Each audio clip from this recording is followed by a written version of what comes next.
신약성경 100면에 있습니다. 누가복음 7장 11절부터 17절까지 주신 말씀을 함께 읽겠습니다. 그 후에 예수께서 나인이란 성으로 가실새 제자와 많은 무리가 동행하더니 성문에 가까이 이르실 때에 사람들이 한 죽은 자를 메고 나오니 이는 한 어머니의 독자요 그의 어머니는 과부라. 그 성에 많은 사람도 그와 함께 나오거늘 주께서 과부를 보시고 불쌍히 여기사 울지 말라 하시고 가까이 가서 그 관에 손을 대시니 맨 자들이 서는지라. 예수께서 이르시되 청년아 내가 네게 말하노니 일어나라 하시매 죽었던 자가 일어나 앉고 말도 하거늘 예수께서 그를 어머니에게 주시니 모든 사람이 두려워하며 하나님께 영광을 돌려 이르되 큰 선지자가 우리 가운데 일어나셨다 하고 또 하나님께서 자기 백성을 돌보셨다 하더라. 예수께 대한 이 소문이 온 유대와 사방에 두루 퍼지니라. 아멘.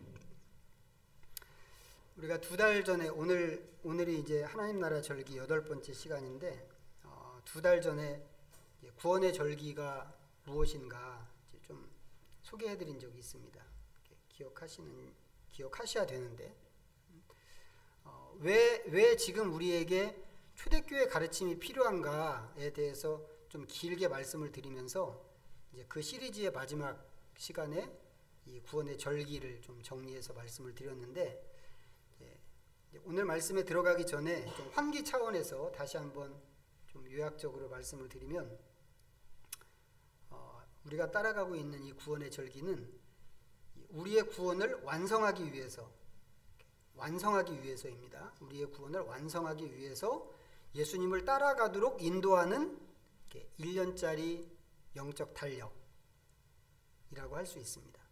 이 달력은 예수님의 생애 전체, 우리가 보통 이제 예수님 33년 정도 사셨다고 생각하는데 예수님의 생애를 이제 1년으로 딱 압축해서 만든 그런 달력입니다.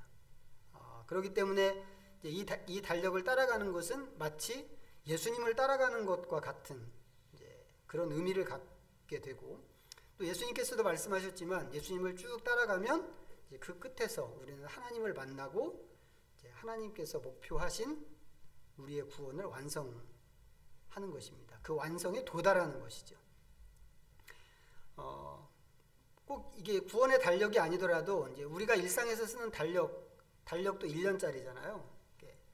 이게 매년 바뀐단 말이죠. 이게 1년짜리 달력이고 이제 이 달력 안에 이제 1월에서부터 12월까지 이제 그렇게 되어 있는 달력을 우리가 사용하는데, 우리가 사용하는 이 달력이 품고 있는 1년 속에 봄, 여름, 가을, 겨울 요 계절 4계절이 들어 있죠.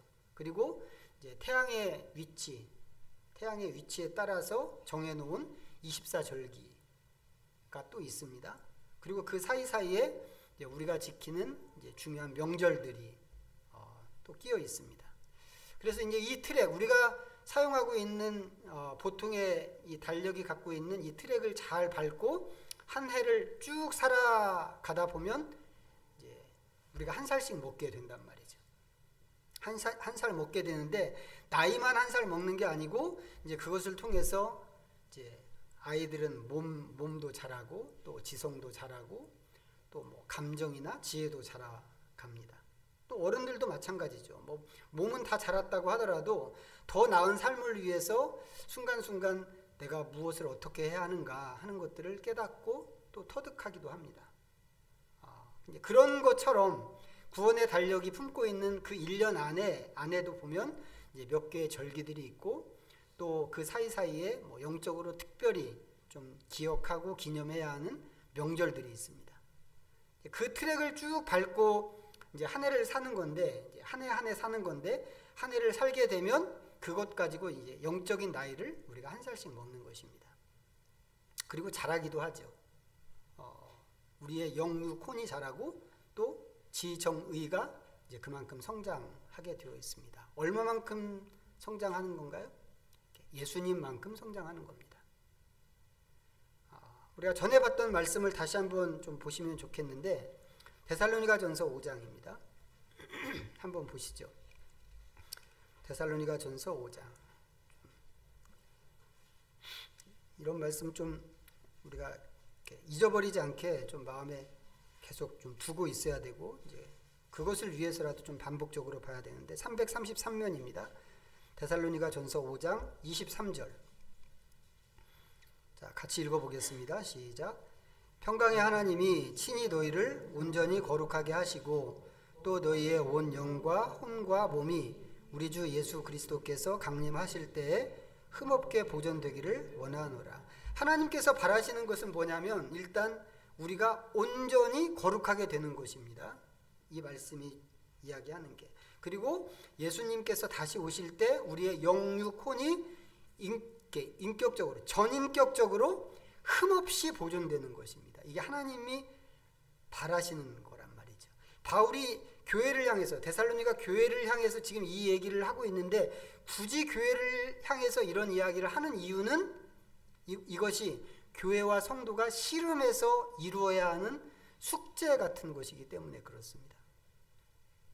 그렇기 때문에 우리가 예수님을 믿고 신앙생활을 한다고 할 때 늘 생각해야 하는 것이 무엇인가?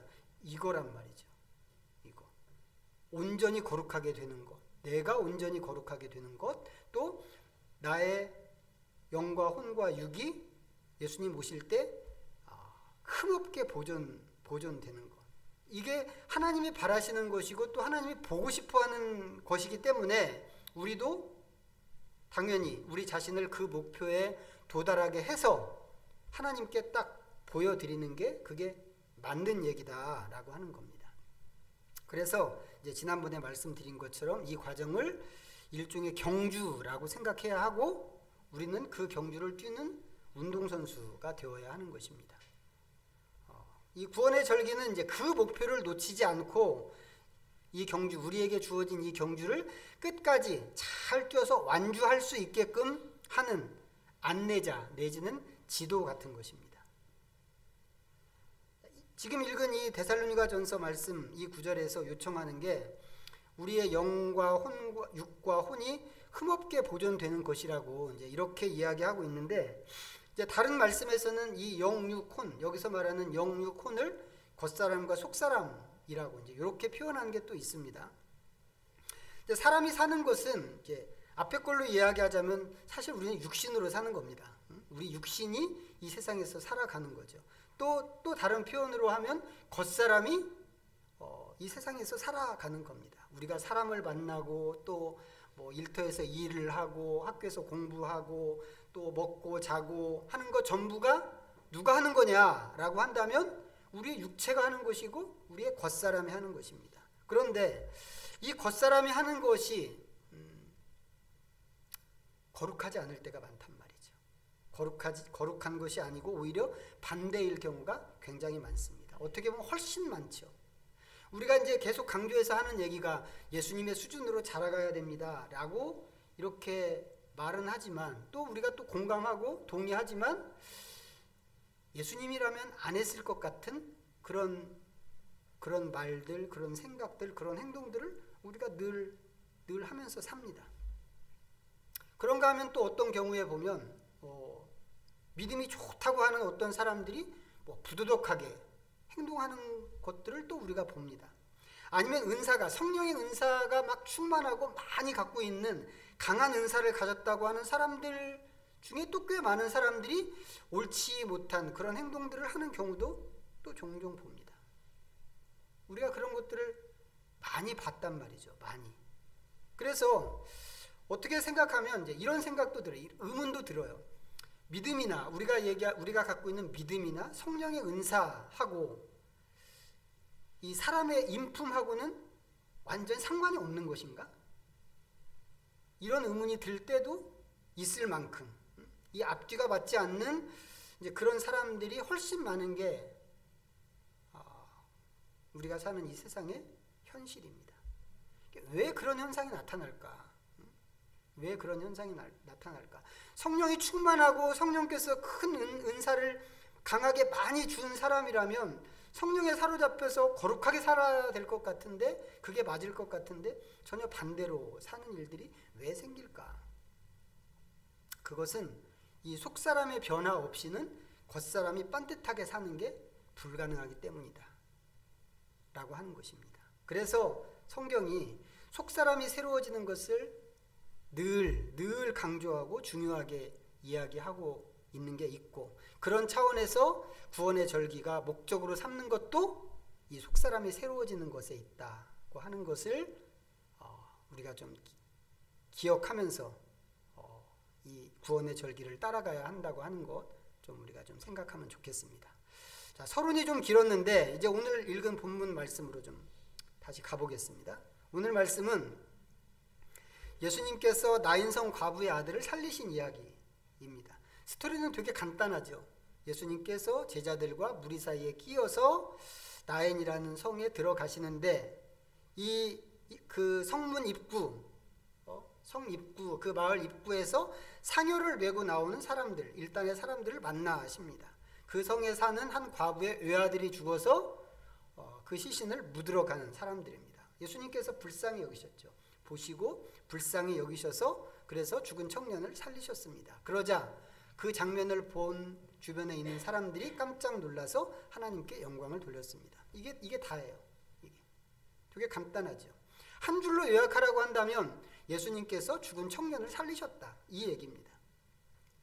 그런데 초대교회 교부들이 이 구원의 절기 트랙에서 이 스토리를 지금 이 자리에다가 배치를 했다고 하는 겁니다. 지금 이 자리. 지금은 하나님 나라 절기, 구원의 절기 안에 이제 몇 가지의 그 절기들이 있는데 그 중에서 하나님 나라 절기로 보내는 기간인데, 이 기간 안에 지금 이 시점에 이 말씀을 묵상하게끔 여기에다가 이 말씀을 배치를 해놨습니다.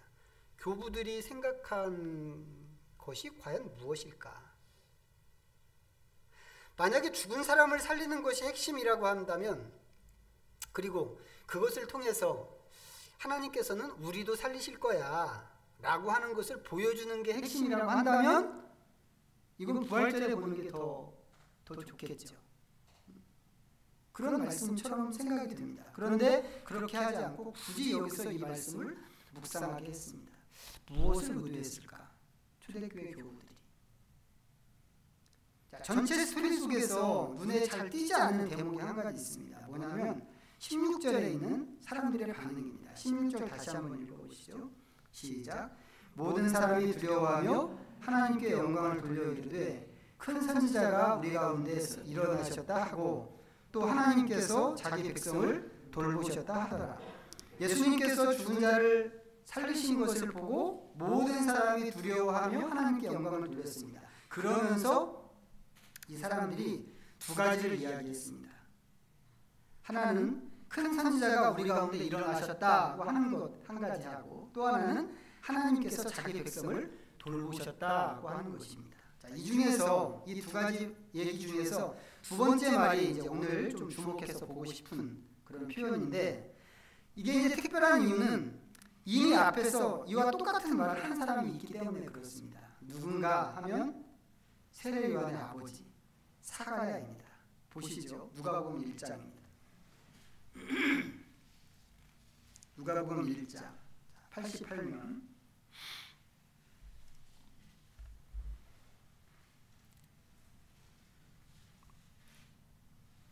1장 68절입니다. 누가복음 1장 68절 읽어보겠습니다. 시작. 찬송하리로다 주 이스라엘의 하나님이여 그 백성을 돌보사 속량하시며. 똑같은 말이 보이시나요? 하나님께서 그 백성을 돌보셨다. 사가랴도 똑같이 그렇게 이 얘기를 했습니다. 여기서 이제 돌보셨다고 하는 말은 원어적인 의미가 방문하셨다는 그런 뜻입니다. 그래서 하나님께서 그 백성을 돌보셨다고 하는 말은 하나님께서 그 백성을 방문하셨다고 하는 그런 뜻입니다. 그러면 하나님께서 당신의 백성을 어떻게 방문하셨나요? 기본적으로 사가랴가 말하는 것은 메시아에 대한 예언이죠. 사가랴가 이 예언을 한 것이 요한이 태어나고 아들 요한이 태어나고 할례를 받는 자리에서 이 예언을 했습니다. 세례 요한은 이 출생 자체가 아주 특별한 그런 사람이었죠. 그 특별한 과정을 거치면서 사가랴는 자기 아들이 이제 태어나는 이 자기 아들이 어떻게 메시아의 앞잡이가 될 것인가 하는 것을 알았습니다. 뭐 그 메시아는 당연히 예수님이겠습니다만 예수님의 오심이 곧 하나님의 오심이고 하나님의 방문인 것입니다. 오늘 본문에서 보여주는 것은 사가랴의 이 예언이 어떤 식으로 성취되는가 하는 거거든요. 예수님께서 나인성 입구에서 죽은 청년의 상효를 만났는데 그냥 지나가도 되는 일이거든요. 그냥 지나가도 되는 일인데 그렇게 하지 않고 굳이 가까이 가셔서 그 상효를 세우셨습니다. 그리고는 죽은 청년에게 말씀하셨죠. 청년아, 내가 네게 말하노니 일어나라. 그러자 죽었던 사람이 일어나서 앉고 말도 했습니다. 그러면 하나님이신 예수님이 방문하셨다고 할 때 예수님은 누구를 방문하신 건가요? 나인성을 지나가는 길이었지만 그 중에서 특별히 죽은 청년을 방문하신 것입니다. 핵심은 뭐냐면 이 청년이 죽은 사람이라고 하는 겁니다. 사가랴가 갓 태어난 아들을 보면서 이 아들이 메시아의 길을 예비하는 선지자로 왔다고 하는 것을 알았습니다. 그래서 아까 읽었던 누가복음 1장에 있는 그런 예언을 한 거란 말이죠. 앞잡이가 왔다고 하는 것은 이 아들이 앞잡이로 온 건데 앞잡이가 왔다고 하는 것은 이제 바로 이어서 조금 지나면 본진이 온다. 이제 그런 뜻이란 말이죠.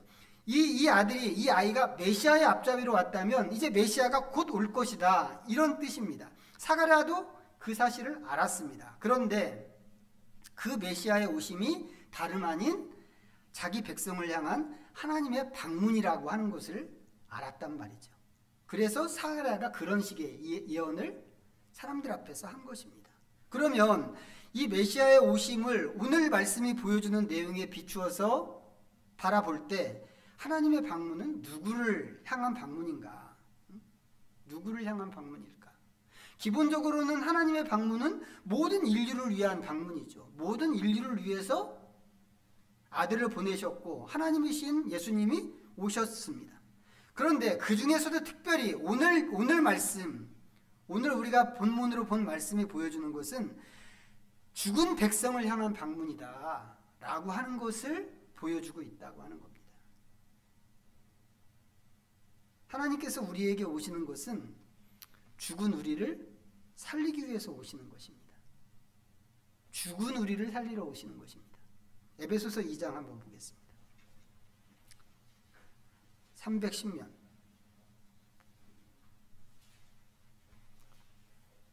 에베소서 2장 1절 말씀 읽습니다. 시작. 그는 허물과 죄로 죽었던 너희를 살리셨도다. 허물과 죄로 죽었던 너희를 살리셨도다. 하나님이신 예수님이 오셔서 한 일이 무엇인가? 죽은 우리를 살리시는 것입니다. 이거 믿으시나요?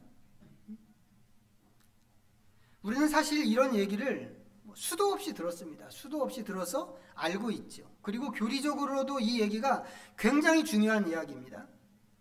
그런데 실제 보면 모든 사람이 이 내용을 충분히 이해하나 생각해 보면 그렇지 못한 게 또 현실입니다. 보통은 어떻게 이해하냐면 예수 믿으면 천국 가고 예수 안 믿으면 지옥 간다. 이렇게 이해를 하고 있습니다. 이게 보통 사람들의 이해입니다. 천국 간다는 말은 영원한 생명을 얻는다. 이런 얘기죠. 지옥 간다는 말은 반대로 영원한 죽음으로 떨어진다고 하는 그런 뜻입니다. 그러다 보니까 많은 사람들이 인간을 어떻게 생각하느냐 하면 이 문제는 생명을 얻느냐 죽음으로 떨어지느냐, 영원한 생명을 얻느냐 영원한 죽음으로 떨어지느냐, 이런 문제로 본다는 거죠. 인간은 본래 천국과 지옥 사이 중간에 있는 존재인데 예수님을 믿는지 안 믿는지에 의해서 운명을 하나님이 결정하신다 라고 생각을 하는 것입니다. 근데 실제로는 그렇지 않다는 것이죠. 사람이 예수님을 안 믿으면 하나님이 그 사람을 지옥에 보내는 것이 아니고 처음부터 사람은 지옥에 있는 존재다. 지옥에서 시작하는 존재다. 라고 하는 것입니다. 예수님께서 오신 것은 지옥에 있는 사람을 구원하시기 위해서 오신 것입니다. 요한복음 3장 잠깐 볼까요? 요한복음 3장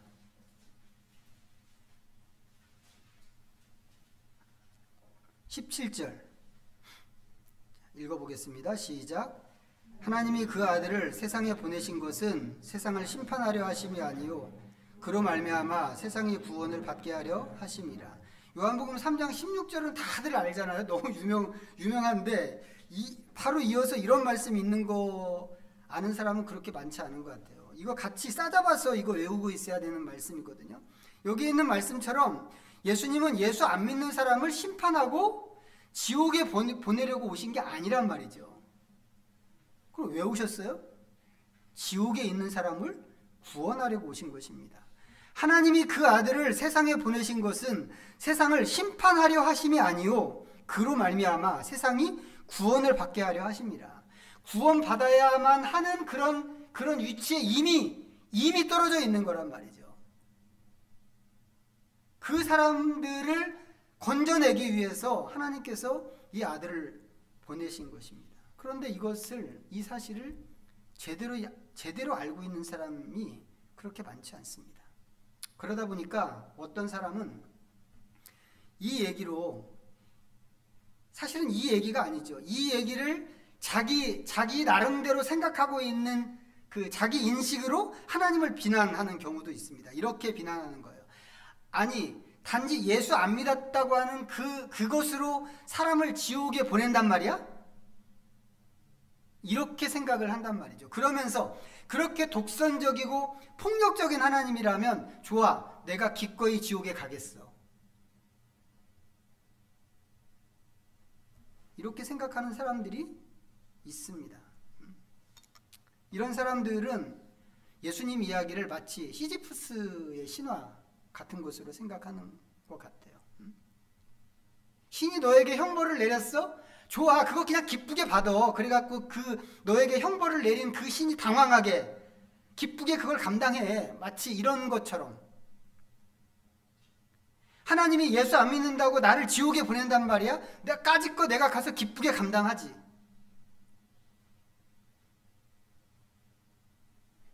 하지만 다시 말씀드리는데 하나님은 지옥에 가고 싶지 않으면 너 예수 믿어? 라고 하시는 분이 아니고 지옥에서 나오기를 원한다면 예수를 붙잡으라고 말씀하시는 분이다 라고 하는 겁니다. 근데 이게 잘 안 되죠. 이게 잘 안 됩니다. 왜 안 될까요? 이 지옥에 있으면 비참해야 돼. 지옥에 있는 건 비참한 거잖아요. 고통스럽고 비참해야 되는데 그렇게 고통스럽지 않거든요. 그러니까 내가 지옥에 있다는 생각이 별로 안 드는 겁니다. 그리고 나는 괜찮은 존재고 나는 중간 어디쯤 있는데 내가 예수 안 믿는다고 하는 것 때문에 나를 지옥에 밀어 넣으려고 하나님이 그렇게 하신다고 사람들이 그렇게 생각을 하는 겁니다. 그렇지만 아니라는 거죠. 하나님이 실제로 보여주신 것은 전혀 반대였습니다. 우리가 생각해야 되는 건 뭐냐면 여기서 말하는 지옥에 있는 것, 그것이 곧 죽음이다 라고 하는 것입니다. 에베소서에서 읽은 것처럼 지옥에 있던 우리는 본래 죽은 존재였습니다. 중요한 것은 내가 진짜로 죽었다고 하는 것을 이해해야 된다고 하는 거죠.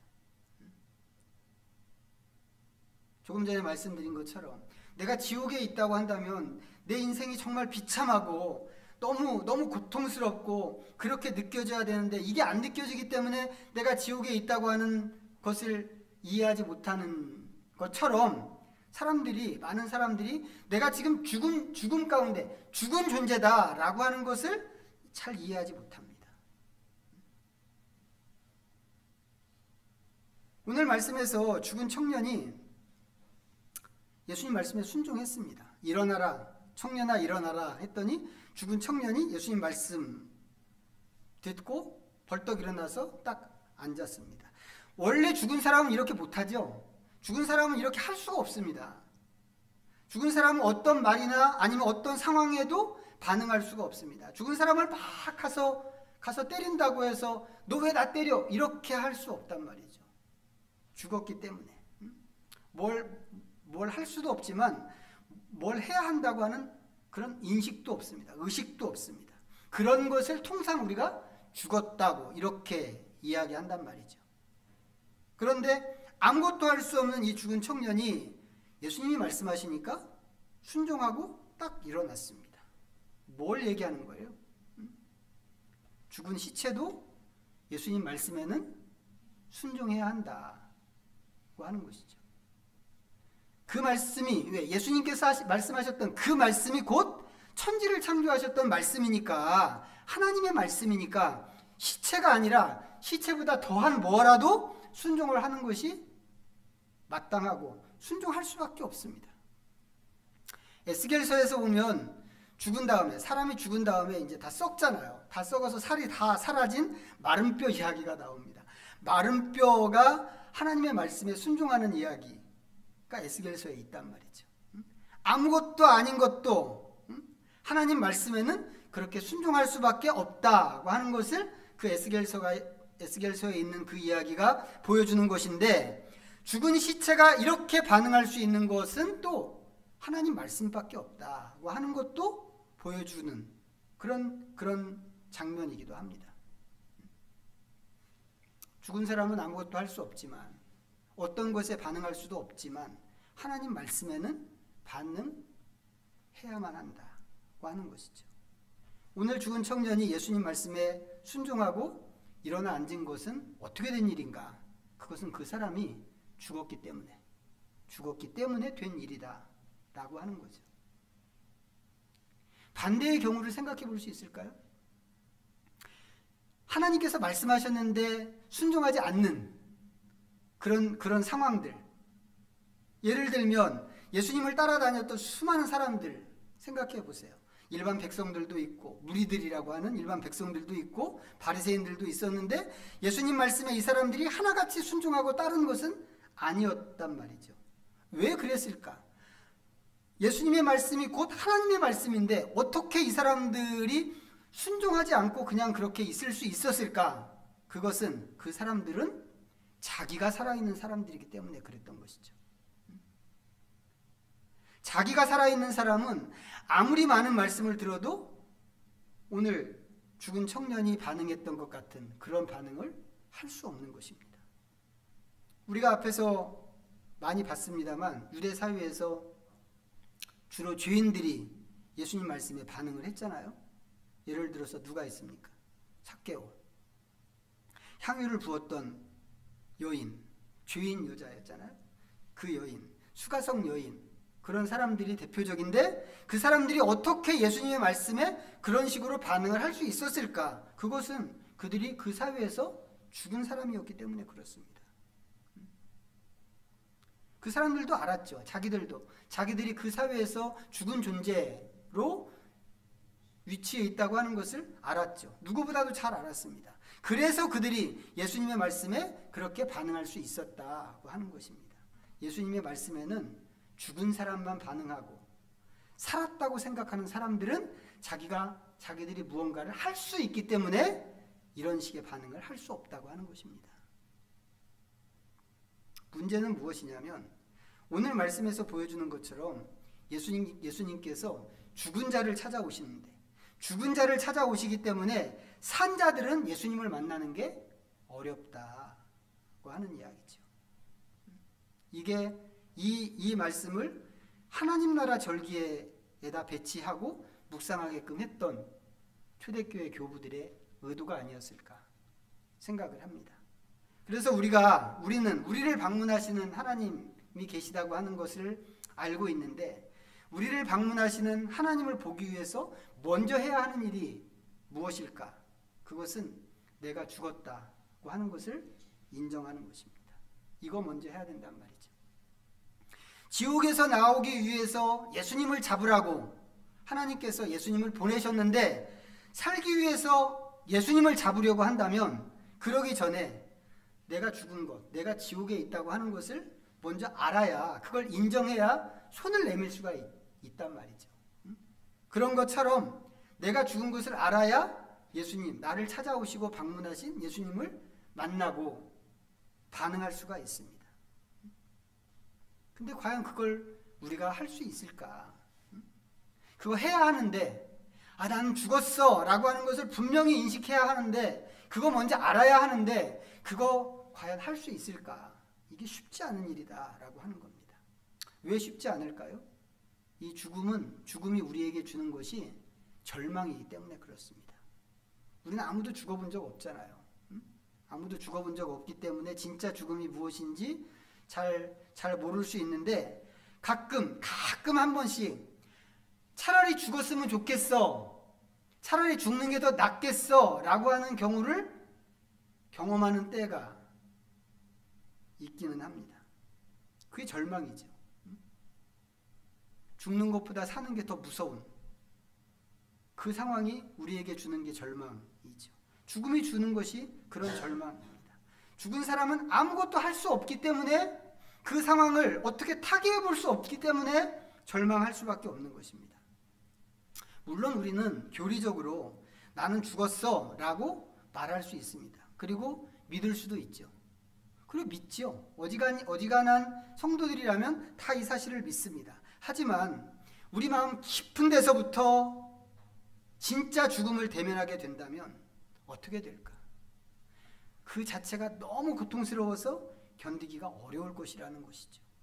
차라리 죽는 게 낫겠어 라고 생각할 만큼 고통스러운 게 이 죽음을 인식하는 것인데, 우리가 하나님 앞에서 그렇게 죽었다고 하는 사실을 먼저 인식하고 인정해야 그 다음 단계로 나갈 수 있다고 하는 것입니다.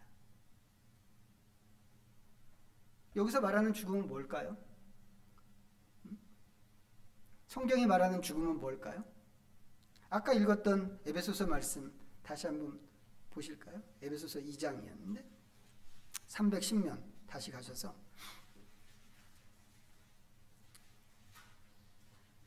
2절과 3절입니다. 읽어보겠습니다. 시작. 그때 너희는 그 가운데서 행하여 이 세상 풍조를 따르고 공중의 권세 잡은 자를 따랐으니 곧 지금 불순종의 아들들 가운데서 역사하는 영이라. 전에는 우리도 다 그 가운데서 우리 육체의 욕심을 따라 지내며 육체와 마음에 원하는 것을 하여 다른 이들과 같이 본질상 진노의 자녀이었더니. 성경이 우리가 죽었다고 말하는 그때 우리가 어떻게 살았나를 보여주는 말씀이죠. 세상 풍조를 따르고, 지금 보니까 세상 풍조를 따르고 공중 권세 잡은 자를 따르고 육체의 욕심을 따라 살고 육체와 마음에 원하는 것을 하면서 사는 그런 모습이 죽은 우리의 특징이다 라고 하는 것입니다. 근데 생각해 보세요. 우리가 보통 이런 걸 죽음이라고 얘기하지 않죠. 이런 걸 뭐라고 얘기하나요? 이걸 죄라고 얘기합니다. 이건 죄라고 하지 죽음이라고 얘기하지 않는단 말이죠. 이렇게 사는 거를. 성경도 사실 이런 부분에 대해서 죄라고 얘기할 때 굉장히 많습니다. 그런데 성경이 거기서 그 죄를 짓고 사는 거기서 우리를 건져내는 것을 죽음에서 살린 것이라고 이렇게 에베소서에서 표현을 하고 있다고 하는 것입니다. 그래서 이 논리 때문에 우리는 이제 이렇게 물어보고 싶어져요. 그러면 죽음과 죄가 같은 거냐? 이렇게 물어보고 싶단 말이죠. 죽음과 죄는 같은 거냐? 만약에 같다면 이게 어떻게 같은 것인가? 자, 이제는 외웠음직한 그 얘기 다시 한번 해보면, 죄는 뭐라고 그랬나요?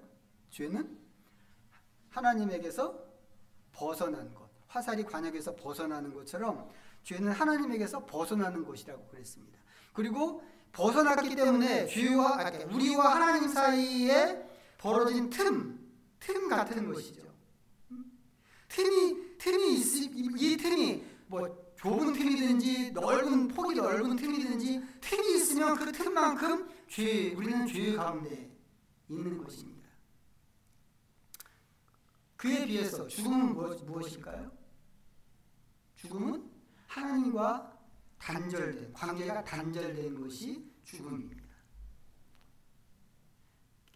이건 마치 이제 화병에 꽂아놓은 꽃을 생각하면 좀 쉽지 않을까 싶습니다. 우리는 이제 꽃이 예뻐서 꽃을 꺾어다가 이렇게 화병에다가 놓고 뭐 장식을 합니다. 그런데 그 예쁜 꽃이, 향기도 나던 그 꽃이 시간이 지나면 그냥 죽지요. 왜 그렇게 예쁘던 꽃이 왜 죽을까? 우리는 알고 있습니다. 그 꽃이 이미 죽은 꽃이기 때문에. 내가 이거를 너무 예쁘니까 화병에다 갖다 꽂아야 되겠어 라고 생각하고 그 꽃을 꺾을 때 이미 이 꽃은 죽은 거라는 말이죠. 다만 얼마 동안 안 죽은 것처럼 보일 뿐인 거죠. 사람들은 죽음을 생각할 때 육체적인 죽음, 거의가 육체적인 죽음을 생각합니다. 그렇기 때문에 내가 아직 살아있다고 여기는 거죠. 내가 이 산 몸을 가지고 무엇이든지 할 수 있다고 찾고 뭐 애쓰고 뭐 이렇게 하는 게 있습니다. 그런데 이 죽음을 육체적인 죽음으로만 생각하다 보니까 죽음을 미래에 있을 일로 생각하는 거예요. 내가 언젠가 죽을 것은 내가 인정해. 하지만 아직은 아니야 라고 생각하는 거죠. 나중에 있을 일로 죽음을 생각하는 겁니다. 하지만 죽음은 그렇지 않다 이거죠. 모든 인간은 첫 인간인 아담과 하와가 하나님을 떠났을 때 이미 생명에서 꺾였습니다. 그때 인간은 죽은 존재가 되는 것이죠. 다만 얼마 동안은 안 죽은 것처럼 보일 뿐입니다. 죽음은 하나님에게서 떠날 때 이미 시작된 것입니다. 그런 점에서 이 죽음과 죄가 같은 것이다 라고 우리가 이야기할 수 있는 것입니다. 하나님께서 당신의 백성들을 찾아오시는 것은 그렇게 죽음 가운데 있는 백성을 찾아오시는 거다라고 하는 얘기입니다. 그 하나님의 말씀에 반응하고 살아나기 위해서 우리가 해야 할 것이 무엇인가? 아까 말씀드린 것처럼 이 사실을 인식하고 인정하는 것입니다. 지난번에 베드로를 이야기할 때 주님 나는 죄인입니다. 나를 떠나소서. 베드로가 그런 고백했잖아요. 그 이야기 들으면서 내가 죄인이다 라고 하는 그 인식에서부터 우리의 믿음이 시작하는 거라고 말씀을 드렸어요. 그런 것처럼 우리는 또 다른 측면에서 여기서부터 시작해야 된다라고 하는 겁니다. 나는 죽었어. 나는 아무것도 할 수 없는 그런 존재로 나는 완전히 죽었어 라고 하는 이 인식에서 시작을 해야 하는 것입니다. 그렇게 될 때 나를 방문하시는 하나님의 말씀에 반응할 수 있기 때문에 그렇습니다. 이게 안 된다면 우리는 그냥 한낱 교리적이고 종교적인 차원에서만 사는 그런 신자가 될 수밖에 없습니다. 죽은 것을 모르는 사람은 예수님을 향해서 나 좀 살려달라고 이렇게 손을 뻗을 수 없기 때문에 그런 것이죠. 교회 생활 열심히 할 수 있습니다. 헌신적으로 봉사도 할 수 있습니다. 그러면서 내가 이것을 그리스도를 위해서 한다고 이야기할 수도 있습니다. 그리고 그 기쁨과 희열 속에서 만족하면서 살 수도 있습니다. 하지만 정말 내가 죽었다고 하는 것을 인정하지 못하면, 인식하지 못하면 주님 나 좀 살려주십시오. 이 얘기는 할 수 없다고 하는 것입니다. 그런 점에서 우리 모두가 철저하게 자신의 죽음을 대면하고 하나님과의 관계에서 절망을 한 번씩 경험할 수 있으면 좋겠습니다. 그리고 청년아 일어나라 라고 예수님이 말씀하실 때 그 말씀에 즉각 순종하고 벌떡 일어나 앉는 그런 사람들이 다 되시기를 부탁드리겠습니다. 기도합니다. 우리 하나님 말씀 다시 한번 묵상하고 생각하면서 잠시 하나님 앞에 머물겠습니다.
하나님 아버지, 하나님과의 관계에서 우리는 정말 죽은 존재입니다.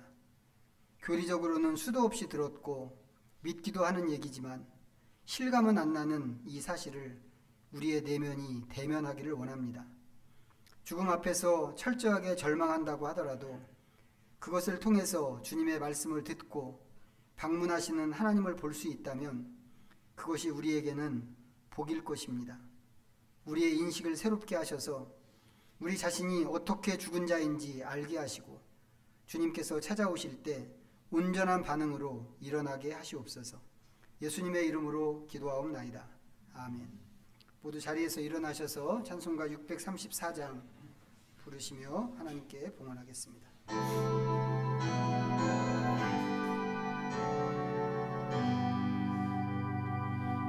모든 것이 주께로부터 왔으니 이 예물을 주께 드리나이다.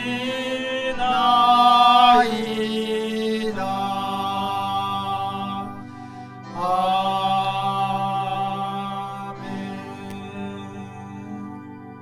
하나님 감사합니다. 한 주도 하나님의 신실하신 은혜로 저희가 살았습니다. 하나님의 기다리심과 오래 참으심이 오늘도 하나님 앞에 우리를 나오게 했고 하나님의 자비와 사랑이 위기의 순간에 우리를 살렸습니다. 사랑을 주신 하나님, 이제 우리의 사랑을 담아 하나님께 감사하며 예물을 드리오니 이 사랑을 받아 주시옵소서. 모든 것이 하나님께로부터 온 것인데 무엇이든지 하나님께서 기뻐하실 만한 것으로 드리게 하시고 헛되이 하나님의 반대쪽에 서는 일이 없게 하여 주옵소서. 사탄의 정신이 세상을 지배하는 시대에 우리는 범사의 말과 행동을 조심하고 오직 그리스도의 가르침과 정신을 따르는 거룩한 성도로만 살게 하여 주옵소서. 예수님의 이름으로 기도하옵나이다. 아멘. 마지막 찬양을 드리겠습니다.